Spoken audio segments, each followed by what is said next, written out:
Yeah. So Hoff, what do you think of this matchup? Washington versus Minnesota, Bruddog versus Vikingmoe. You know, it's a What are your thoughts on this? tried and true matchup. It's going to be really interesting. Both these guys are very comfortable throwing the bomb. Obviously, you got to take shots in this matchup. I think you remember.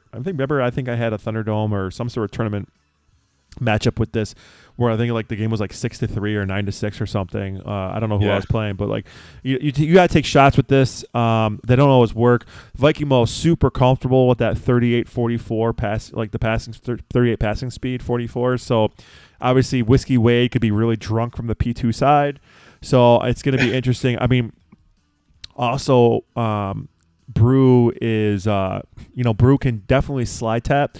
So I'm curious to see when he whips that out against Moe. And Moe, of all the guys who tap in the high teens, I would probably consider Moe not as consistent as some of the other guys, just because his finger seems to slip off sometimes, like more than I just see others slip off, if you will. I'm not trying to like bash Moe. I just kind of see sometimes where he just doesn't tap what he's capable of, and so it's gonna be interesting.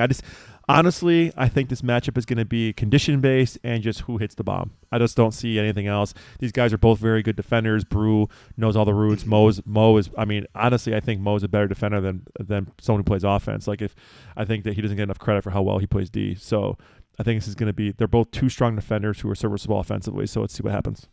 Yeah, I mean, I think with this matchup, I think a lot of times people they try to play straight up where it's going to be a grind fest. Like imagine, especially for someone like Bruddog, who's not going to have taps, grinding with Minnesota is going to be tough. So like in my opinion, at least when I play these games, I think I try to take a deep shot at least early in the game just to see if the JJs are falling.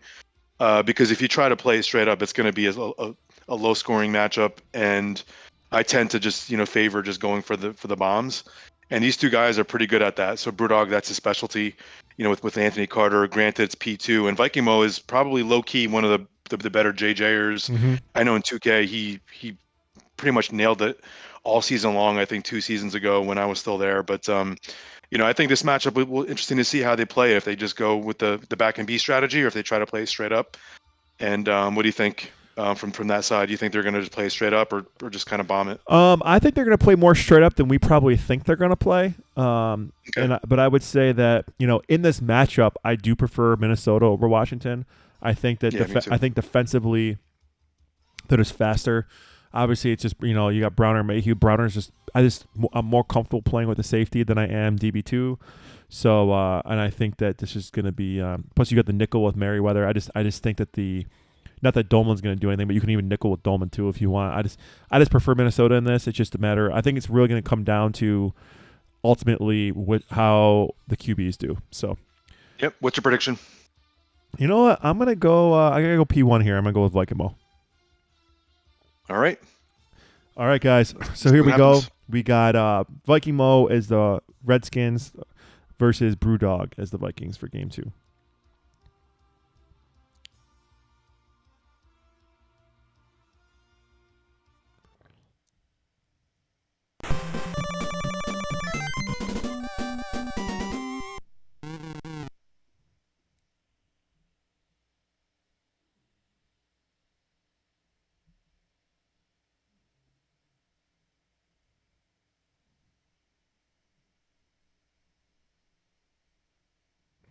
I think that the coin toss actually here could be a big differentiator just because of the home run capabilities of both these teams.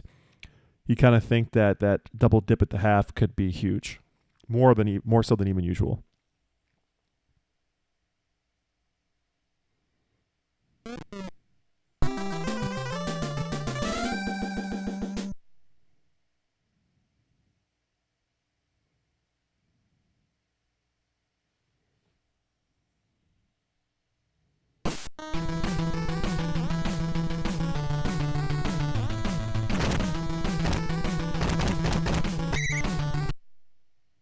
I will say one potential advantage that Washington could have in this matchup is their ball control. If you believe in that, they'll fumble like 1% less of the time, a point to 1.5% less of the time if you're staying in bounds. And just right there, you can kind of see having DB2 allow Brew, even with a 44 match running back, just to get right there and get in there. So nice job by Moe plugging the hole there as a defensive for defensive positioning. Walker just not fast enough to take advantage of the bounce outside.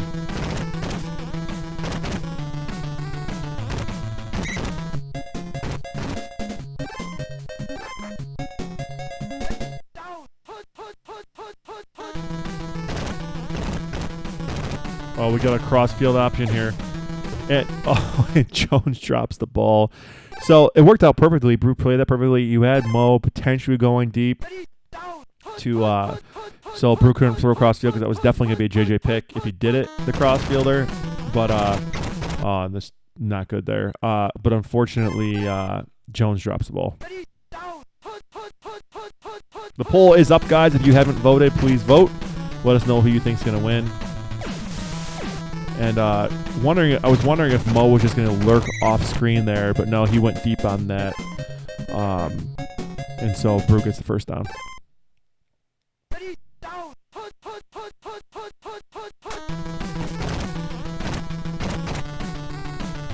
And everyone open here for Brew. Gets the ball over to Jones. I do wonder from a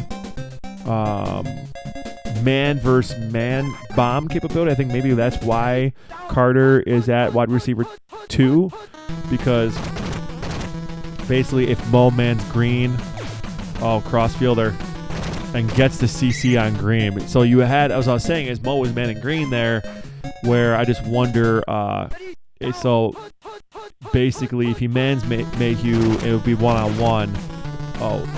Over then that was not good. Whatsoever. Surprised he threw up there, honestly. Not a good decision there by Brew.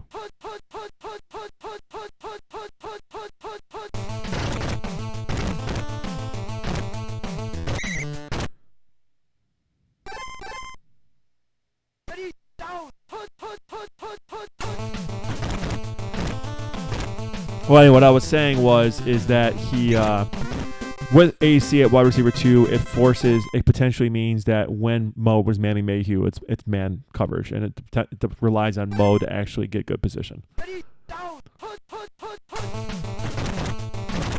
And then if Moe mans green, and Mayhew's not on him, better CC potential.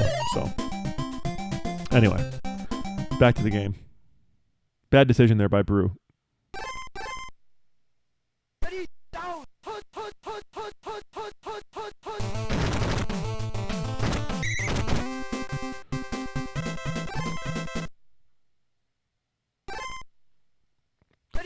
One of the things that a lot of Moe's regular opponents will tell you is he's very methodical, makes very few mistakes, and Bruddog won the poll 10 votes to, maybe 9? 10 to 9, it looks like, based on the percentages.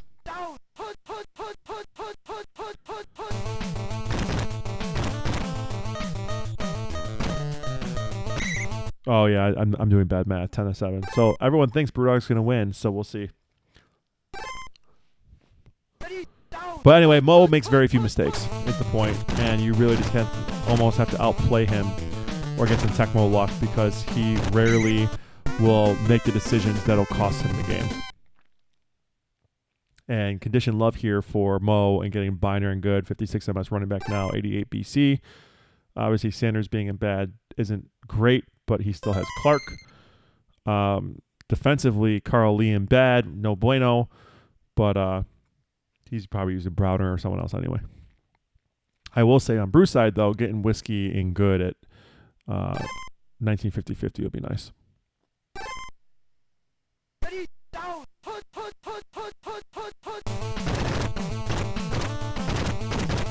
Oh, and there is where we were talking about with the game potentially taking it from Moe. And so got the first down, didn't get the first down because of the fumble. Doesn't lose the ball, which is great, but now it's 4th and 2. Big decision. I'd kick, but he's not. And here we go.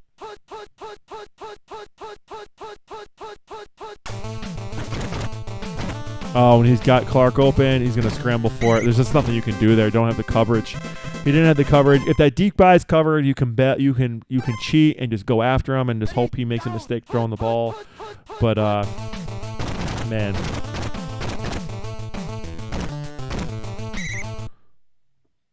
I will say that Moe, oh, he's got Humphreys in, so he's not even using Rip in. He wants to do the scrambling. I was gonna say not having 13 MS running or QB hurts him, but he's using Humphreys.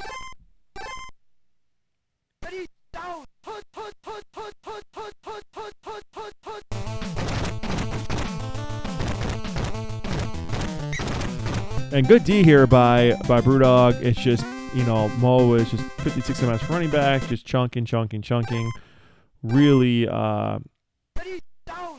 diligent grinding offense here by Moe. But also, I mean, the deep shots have been super covered up. So it's not like, Moe's not taking the opportunities given to him that there aren't any.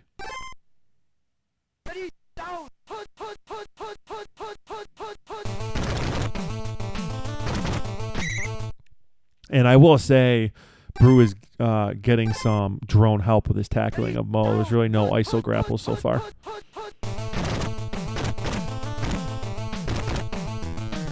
Oh, and rare bad route by Brew. You can see he kind of like was trying to not lose speed and just kind of ran by him and just Moe just scored.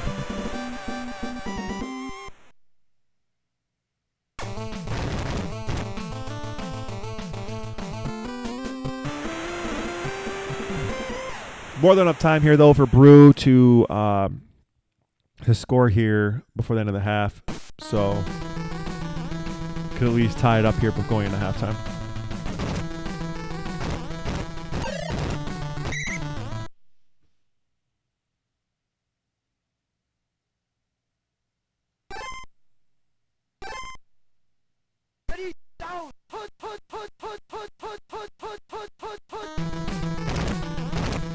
And not great coverage here. Oh man, throw the tight end. Oh, just launching it. I think it's a little early to launch it. And he got the JJ, but man, I don't know why you'd want to give Moe so much time. I just felt like it was a little early to launch it. Just a tiny bit early.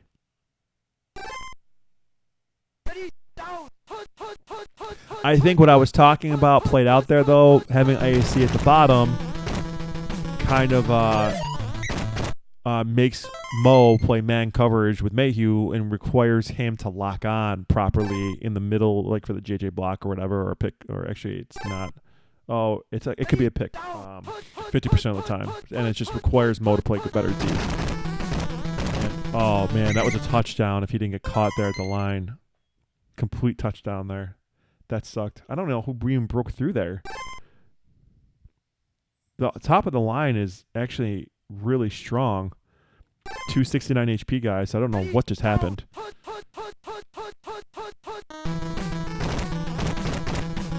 Oh, it doesn't. Oh, what a cycle. I thought for sure, I was like, he didn't get the coverage he was looking for because running back 2 was covering the back of the end zone. Thought he was going to back up and go up to wide receiver 1 anyway. But what an incredible cycle down to the tight end and just sneaks it in there. That was some incredible passing by Brew.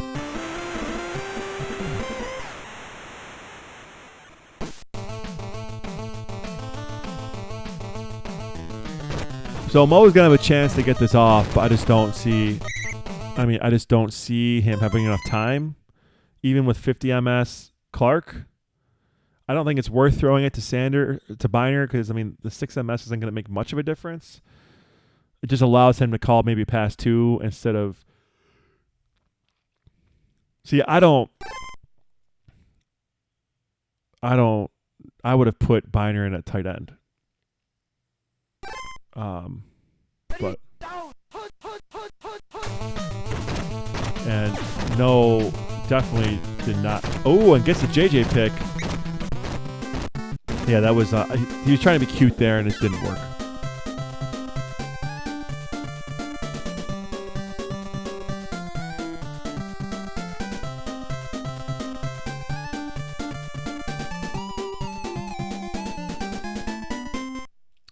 Well, Brewdog's going to be pretty happy after failing there on that first drive to only have the game tied. Really strong Tech Moe on both sides. In these grinding fests that Moe likes to do, There's very few possessions for each team, sometimes only one per half.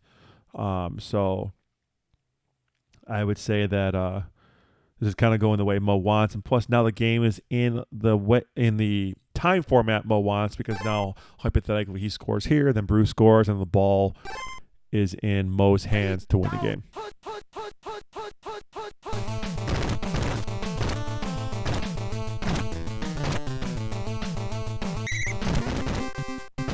No notable condition changes here for Mo.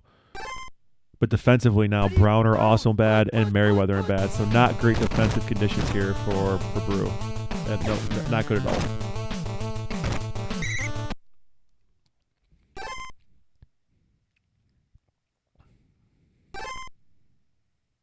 Still JJ picks, though, Humphreys 100% of the time with Browner. Good D by Brew. And getting the help from his drones, it's just Mo is just, slowly but surely chipping away down the field.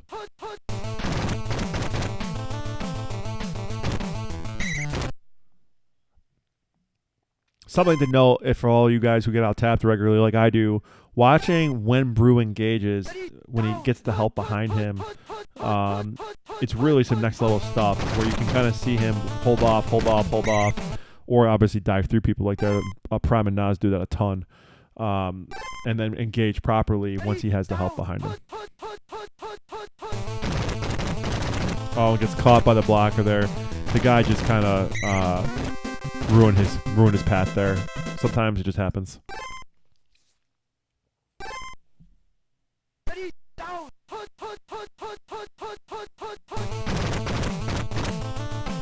Also, something else interesting on this is that regularly you'll see with those ISO runs, people like myself too, will try to popcorn one of the defensive linemen off or a linebacker off or whatever. But in this case, I don't think Brew has tried that once. Hasn't tried once.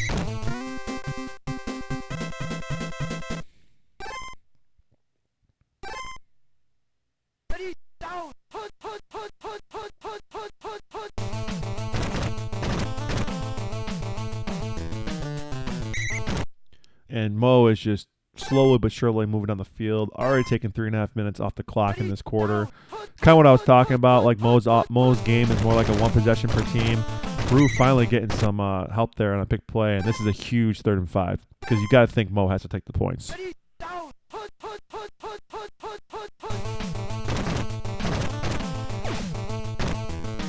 Ooh, and saved by the drone there. Probably could have been a pick with that 38 PC, and I really like what Brew did there, using Millard, using his speed. You're not going to really get burned by the 38 PC, so I kind of like Brew's decision there in the shorter field to use Millard's speed to kind of get to places faster to cover. I think that's something probably that might go unnoticed if you don't point it out.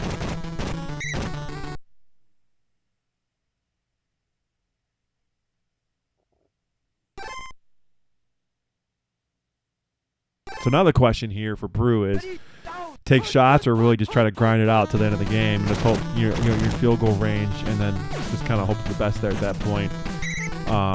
So at least take it to overtime, or do you just I don't think you score quickly because you just saw that Mo can just move the ball down the field at will. So it's interesting here.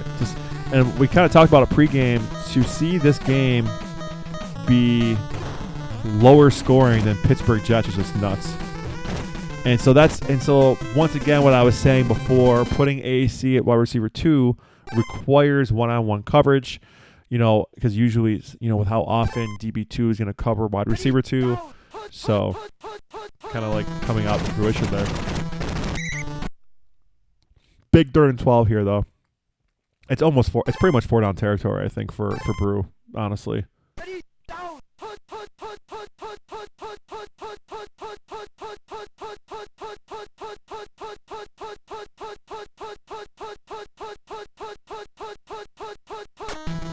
Also, with the conditions, Mo gets a 56 RP nickel in Charles Man. Oh, no. Oh, that's no good. Didn't get the ball away. No good at all. I was saying that he has a 56 RP nickel with Charles Man, but just didn't get the ball away. Man. Brew's got to pretty much hope for a miracle at this point. It's got to be a turnover or a fumble or something along those lines, or just somehow a few pick plays where Moe has to punt.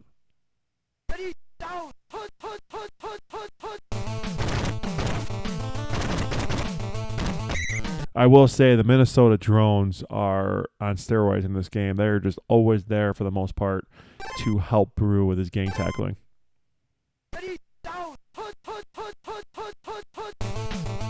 And there's the pick play.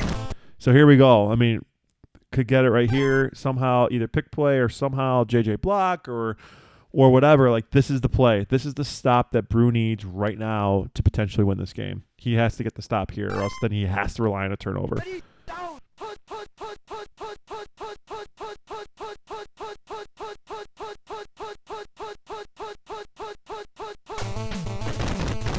Smart job by Brew to use Dolman. It's going to be a back and B. No one's open. And here it is. Here's what we were talking about, the proficiency of the back and B and an overthrow by Rippin. And there you go. Brew gets the stop.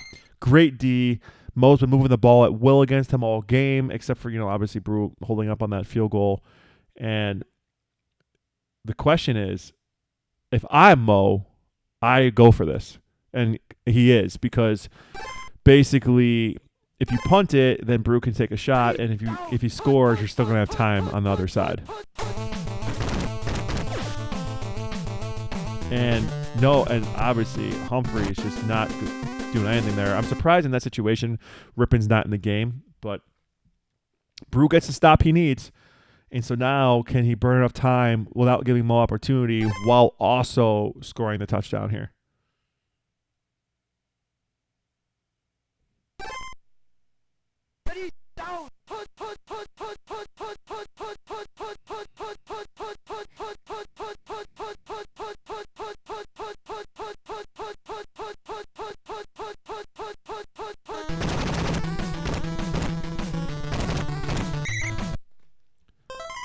So basically, a first down. He kind of, I guess 2 first downs. He can really run the clock down here. It's just going to be interesting to kind of do that with Whiskey's only 50 PS. Like, I don't think he's going to be able to control it like that. Ooh, nice little move there by Brew. It's 4-down territory, obviously. So once those timeouts are gone, he could probably, if he's trying to control it, score with only like a minute left. But still, that's still enough time for Moe to bomb it. So it could come down to an end of game heave there for Moe.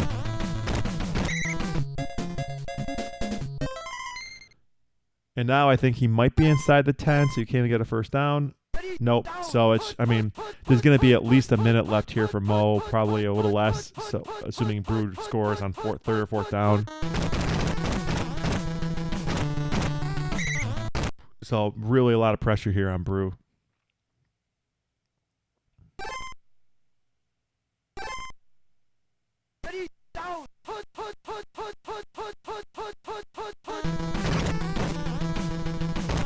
Oh, what a dive. I thought he mistaked that. I thought he made a mistake by going back there with no help and dove through 2 drones coming after him to get the stop there. What an incredible play. I don't think I've ever seen that before. And so we try to go to the well again. Bruce saw it coming, juked immediately. But I'll tell you, that play by Moe, I don't think I've ever seen that before.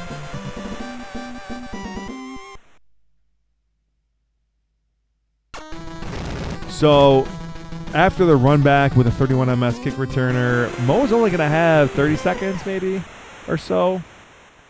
So basically, I don't know if he's going to have enough time. So 30 seconds, I called it. He doesn't have enough space. So does he go? But I wouldn't go a run play. I'd probably go a hot route up top. Personally.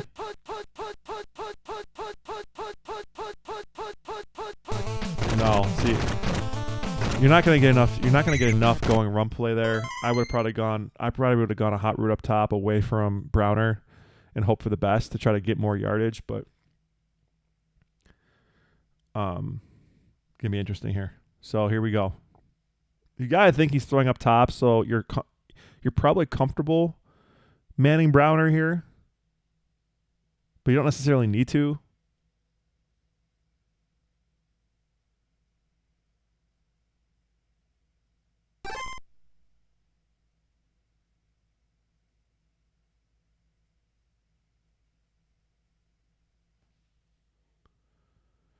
Another play Mo could have done there is maybe that pass 3 time JJ to the running back. Maybe could have gotten close to like the 50-yard line. Maybe gotten some running room there as well. I think that gets him to like the 45. Maybe get him in field goal range or close to field goal range.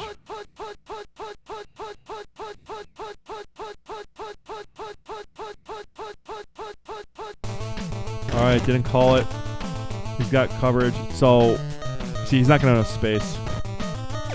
I don't think... Is Clark going to get there? Maybe he will. Actually, it looks deep enough. Wow. Wow. Wow. Wow. I mean, you just... What can you do? What can you do? I'll tell you what. Like, the angles that... I just throw it... I just throw it deep at the wrong angles because... Some of the angles I've seen lately and some of the streams I've been doing have just been nuts. But, man, what a game by these two. What a game. And Moe's only successful deep shot all game, as you can see, completed one pass with ripping for 80 yards. Got it there. All right, let's bring back War Machine. War Machine. Yeah, it's crazy. I mean, I guess. It's a tough way to lose. But I mean, what do you expect, right? Like, I think I'm more surprised at the lack of space that Mo had to throw the ball that Clark got there. I was kind of thought maybe he'd be a little like, 'cause, I mean, he threw at the last possible moment, and like those 5 yards he got with Biner actually ended up being the difference in the game.